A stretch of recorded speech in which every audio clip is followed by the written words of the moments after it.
سلسلة أفلام الجوست فيس أو سكريم بتعتبر واحدة من أهم وأشهر وأذكى سلاسل الرعب في تاريخ السينما كلها، لأنها ما كانتش مجرد قصة قاتل مقنع بيطارد مجموعة من المراهقين، لكنها إعادة تعريف أفلام السلاشر بالكامل وكسرت القواعد التقليدية واستهزأت بيها، وفي نفس الوقت استخدامها بذكاء خلاها مختلفة ومؤثرة لغاية دلوقتي.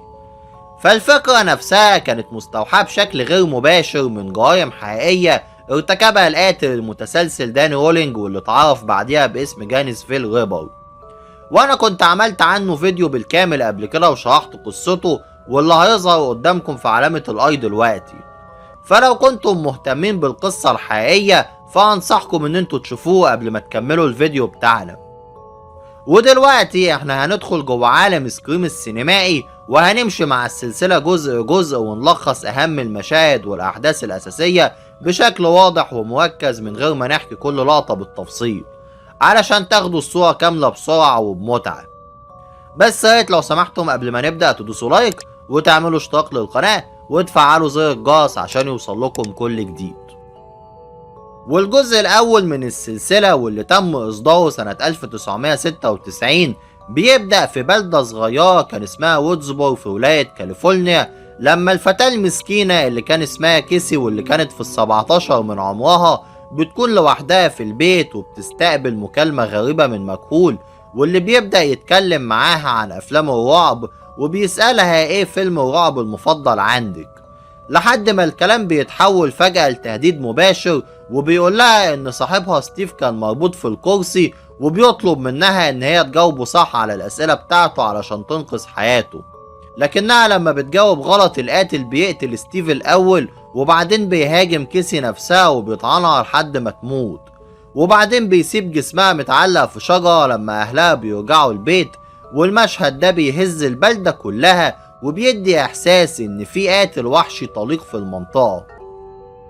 وفي اليوم اللي بعده بيبدأ البوليس والصحافة يتجمعوا في البلدة علشان التحقيق، وبنتعرف في القصة على بطلة الأجزاء كلها واللي هي الفتاة الجميلة اللي كان اسمها سيدني بريسكوت، ودي كانت طالبة في المدرسة الثانوية واللي أمها اتقتلت السنة اللي قبلها في نفس البلدة. وده اللي خلاها قلقانة جدا، لأن هي كانت دايما بتستنى مرور ذكر قتل والدتها، وهي كانت لسه على علاقة مع بيلي لوميس. وفي نفس الوقت كان في الضابط دوي، وده كان أخو صديقتها تاتم، واللي بدأ يحقق بنفسه في القضية. وفي نفس الوقت ظهرت الصحفية الطموحة اللي كان اسمها جيل ويزرز، واللي كتبت كتاب كامل عن مقتل والدة سيدني، واللي بتيجي تسأل كل الناس والشباب أسئلة غريبة عن الحادث اللي حصل. لكن بعد شوية سيدني بنفسها بتستقبل مكالمة تانية من نفس الصوت، واللي بيستهزأ من موت والدتها، وبعدين القاتل بنفسه بيهاجمها. لكن قبل ما يكمل الهجوم بيختفي فجأة قبل ما بيلي يدخل من الشباك، وسيدني وهي بتحضنه بتلاحظ ان في تليفون وقع منه، وده بيخليها تشك فيه. وفعلا بيلي بيتقبض عليه في الاول من دوي، لكنه بيقدر ان هو يثبت براءته بعد ما القاتل بنفسه بيكلم سيدني للمرة التانية وبيقول لها ان البوليس امسك بالشخص الخطأ. وفي المدرسة بتبدأ الاشاعات تنتشر، وفي مشهد تاني مدير المدرسة بيكون قاعد في مكتبه وبيتقتل بطريقة عنيفة. وبسبب التوتر والخوف ستو ماكر بيعمل حفلة كبيرة في بيته بعد ما المدرسة بتتقفل، وده بيجمع سيدني وتاتم وراندي والصحفية ودوي وناس تانية في مكان واحد. وأثناء الحفلة ما كانت شغالة جوست فيس بيظهر تاني في الجراج وبيقتل تاتم بعد ما بيقدر ان هو يعزلها في مشهد مخيف جدا، واللي انا شايف ان هو كان اصعب مشهد في الفيلم كله. وبعد كده بيلي بيكون وصل للبيت اللي الحفلة كانت فيه، وبيقرر ان هو يتكلم مع سيدني وينفرد بيها. لكن فجأة جوست فيس بيظهر من تاني وبيهاجمهم وبيصيب بيلي، وسيدني بتعتقد ان هو مات. وبعد كده القاتل بيقدر ان هو يوصل للعربية بتاعة الصحفية وبيقتل المصور اللي كان قاعد فيها، وبعدين بيطعن دوي في ظهره لما كان بيحاول ان هو يساعد، لكن سيدني بتجري وبتفلت من الهجوم. وفي اللحظة الأخيرة بيبان إن بيلي ما كانش مصاب زي ما كان ظاهر في الأول، وبيسمح لراندي إن هو يدخل البيت، وبعدين بيضربه بالنار في كتفه. وهنا بنكتشف ان بيلي كان هو فعلا القاتل الحقيقي، وستو كان هو الشريك بتاعه في الجريمة. وبيلي بيشرح ان هم قتلوا ام سيدني من سنة لان هم اكتشفوا ان هي كانت على علاقة مع والده، وده خلى بيلي ينتقم بطريقة مرضية، وكمان اخدوا والد سيدني كرهينة علشان يلفقوا ان هو القاتل. بس بعد كده سيدني بتقدر ان هي تتفوق عليهم وبتقتل ستو بعد ما بتوقع تلفزيون كبير على راسه، وبيلي بيحاول ان هو يهاجمها بعد كده لكنه بيتقتل في الاخر بعد ما جيل بتضرب عليه النار. وبعدين راندي وجيل وسيدني بيقفوا قدامه، وراندي بيحذرهم ان المجرمين دايما بيرجعوا تاني، فسيدني بتضرب بيلي في راسه علشان تضمن ان هو مات. وبعدين بنشوف دور وهو بيتنقل بالاسعاف للمستشفى، والفيلم بيتقفل بمشهد اخير مميز، وجيل ويزرز بتقف قدام الكاميرا وبتتكلم وبتسلط الضوء على الاحداث والجرائم اللي حصلت، وبتشرح كل حاجة حصلت لمجموعة المراهقين دول مع ابراز صدمة البلدة وتأثير الرعب على المجتمع. وده اللي خلى الفيلم ده ينتهي على احساس النجاة والمواجهة مع الخطر والفوضى، وبطريقة قوية ودرامية جدا. وبعد سنة كاملة من احداث الفيلم الاول بيبدأ سكريم 2 سنة 1997 بمشهد افتتاحي مرعب جوه سينما وودسبرو اثناء عرض فيلم ستاب اللي كان مستوحى من وقائع مجزرة الجزء الاول. والجمهور كله كان متحمس وبيتم توزيع أقنعة الجوست فيس عليهم كجزء من الترويج. لكن فجأة جوست فيس الحقيقي بيظهر في الحمام وبيطعن فيل ستيفنز وهو بيحاول يسمع صوت غريب، وبعدها بيرجع جوه الصالة وبيقتل مورين ايفانز في مشهد صادم، واللي الجمهور للأسف كان فاكره تمثيل لحد ما السيدة بتقع وبتموت. وبعد كده بنشوف سيدني بريسكوت دلوقتي وهي طالبة في الجامعة، واللي كانت بتحاول تعيش حياة طبيعية مع حبيبها الجديد ديريك واللي كان طالب في كلية الطب، ومعاهم صديقهم راندي اللي عاش من الجزء الأول واللي كان دايما بيحلل جرائم الرعب كهاوي. وكمان بيظهر قاتل ويري واللي خرج من السجن بعد تبرئته من تهمة قتل والدة سيدني، وكان بيحاول ان هو يدخل الإعلام مرة تانية.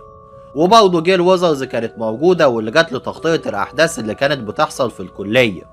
وفي اليوم التاني جوست فيس بيستهدف طالبات في الجامعة وبيقتل فتاة كان اسمها سيسي بعد ما بيقوم برميها من نافذة المنزل. وفي محاولات لحماية سيدني بيظهر القاتل جوه الحفلة وبيهاجم ديريك وبيجرحه قبل ما ديري والشرطة يوصلوا ويهرب بعد كده. وتاني يوم جيل وديري وراندي بيبقوا قاعدين في الحرم الجامعي، وفجأة التليفون بيرن وبيسمعوا الجوست فيس وبيقول لهم ان هو شايفهم.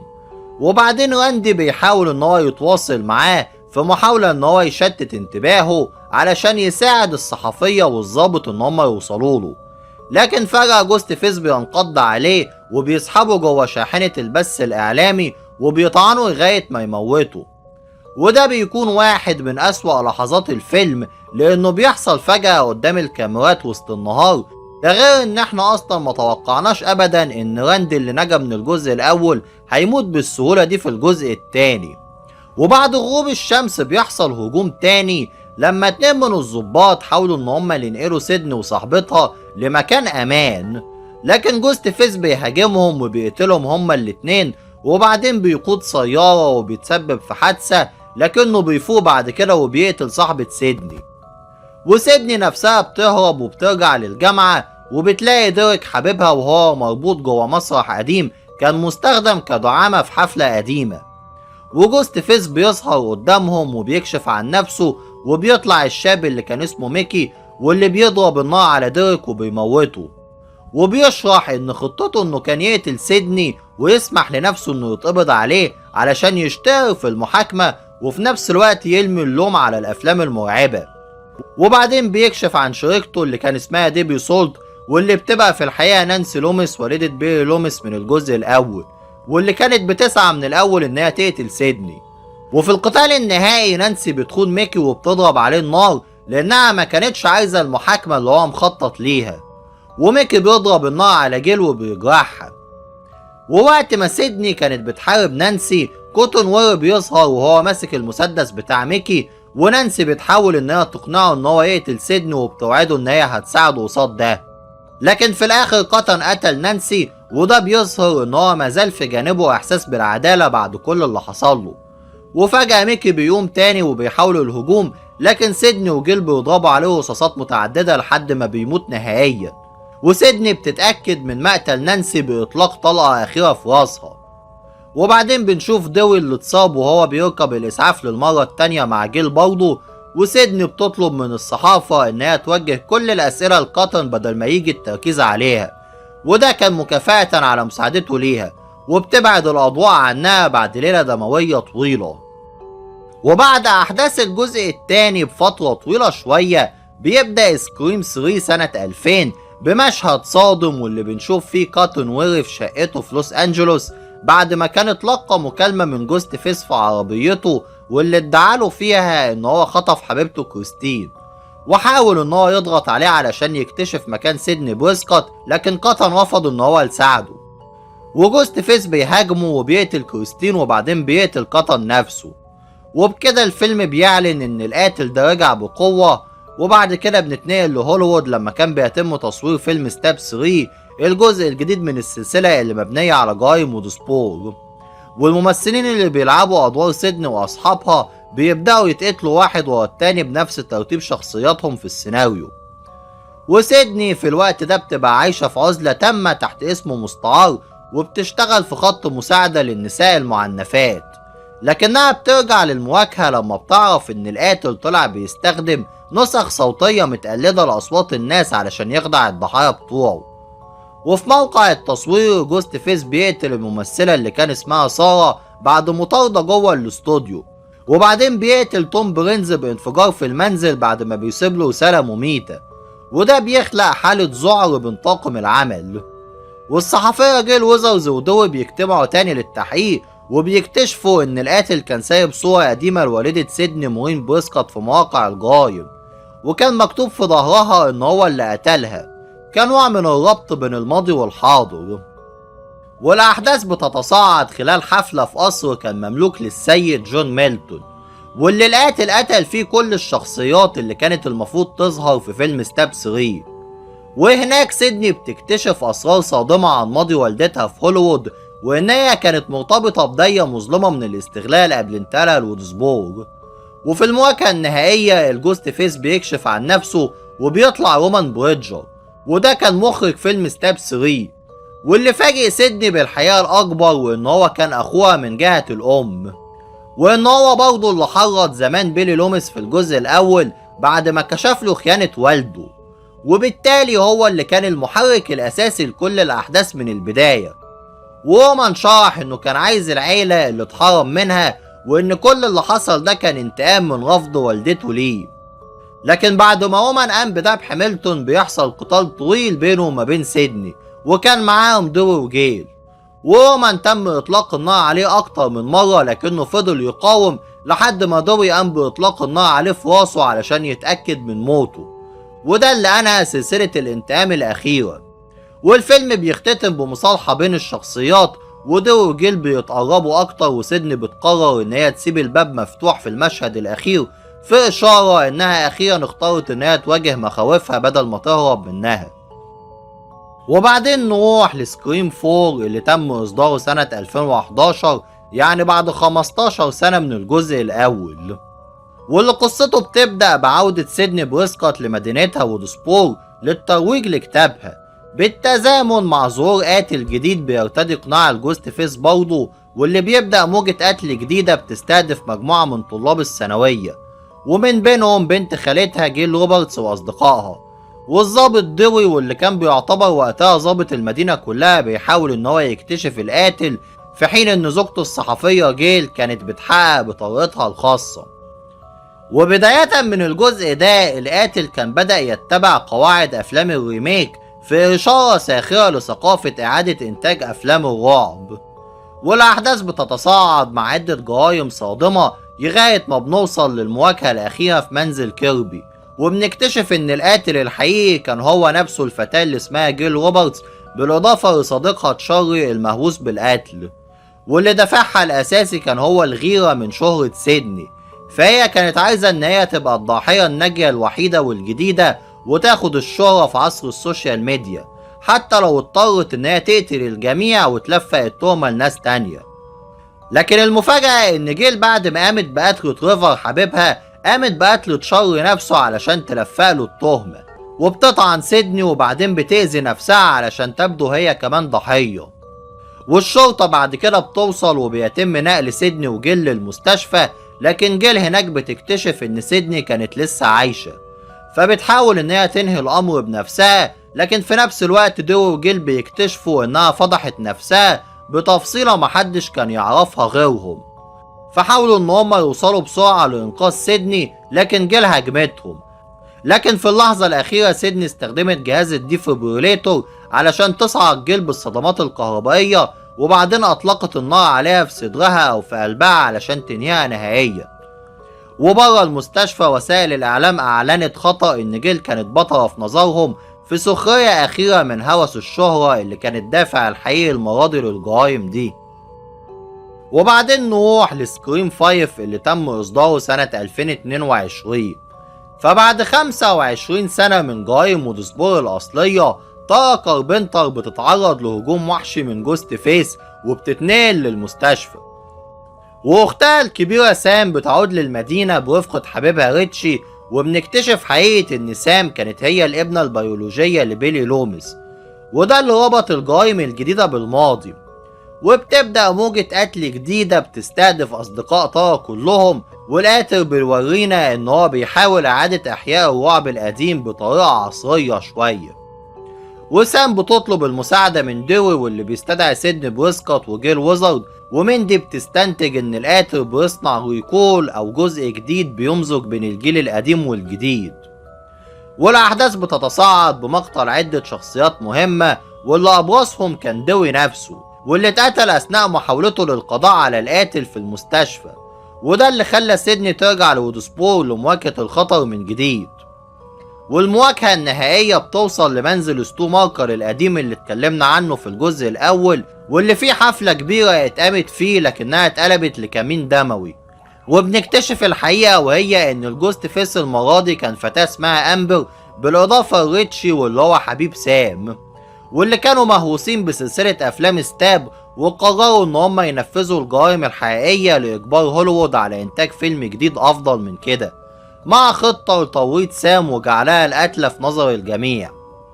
بس في المواجهة الأخيرة سام بتتغلب على ريتشي بعد ما بتواجه إرث والدها المظلم، في حين إن تارا بتقدر إنها تقتل أمبر بالمسدس، والجيل الجديد بينجو برضه بمساعدة سيدني وجيل.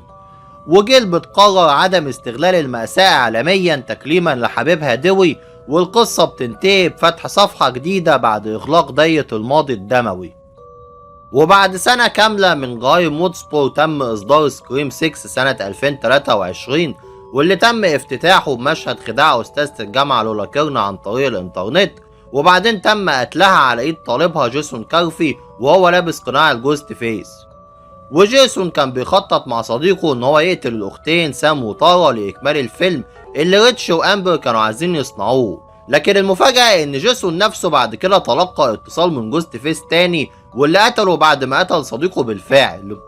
وفي الوقت ده سام وتارا كانوا عايشين في نيويورك سيتي، وتارا كانت بتدرس في الجامعة مع التوأم تشاد ومندي، وصديقتهم كوين وصديقتهم مندي وإنيكا كمان، بالإضافة لزميلة شاد إيسان.